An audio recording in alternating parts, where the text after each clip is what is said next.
AI मध्ये तुम्ही आता इतक्या वर्षांपासून काम करताय, तर AI बद्दल अशी काय भीती लोकांना वाटते की त्याच्यामुळं AI कडे बघण्याचा दृष्टिकोनच बदलला गेलेला आहे? आर्टिफिशियल इंटेलिजन्स हे जेव्हापासून आलंय तर ते बऱ्याच काळापासून आहे. हे काय आत्ताच उदयाला आलं असं अजिबात नाही. फक्त काय एकेका गोष्टीचं वेळ यावं लागतो, एखादं फळ पिकावं लागतं, मग छान लागतं. तसंच जर बघायला गेलं तर हे आत्ता पिकलं असं आपण 2 मिनिटं म्हणूयात. मुद्दा काय आहे की भीती का आहे, तर भीती टेक्नॉलॉजीची अजिबातच नाही आहे. भीती ह्याची आहे की अरे देवा परत शिकावं लागेल, आणि ही भीती आहे. खरी भीती ही आहे. तुम्ही किती मान्य कराल, किती नाही मान्य कराल, हा नंतर सर्वस्वी मुद्दा वेगळा आहे. आता ती भीती का आहे की ह्या टेक्नॉलॉजीमुळे मला रोज गोष्टी नवीन घडतात.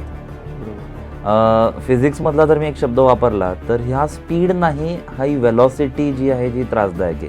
ॲक्सेलरेशन म्हणजे रेट, ज्या गतीनं, म्हणजे वेग नाही तर गती, ज्या गतीनं गोष्टी बदलत आहेत, ही भीतीदायक आहे. आणि मग ह्या काळात मला रोज काहीतरी नवीन शिका, रोज काहीतरी त्या गोष्टींबरोबर अभ्यास राहा, ह्याच्याबद्दलची भीती आहे.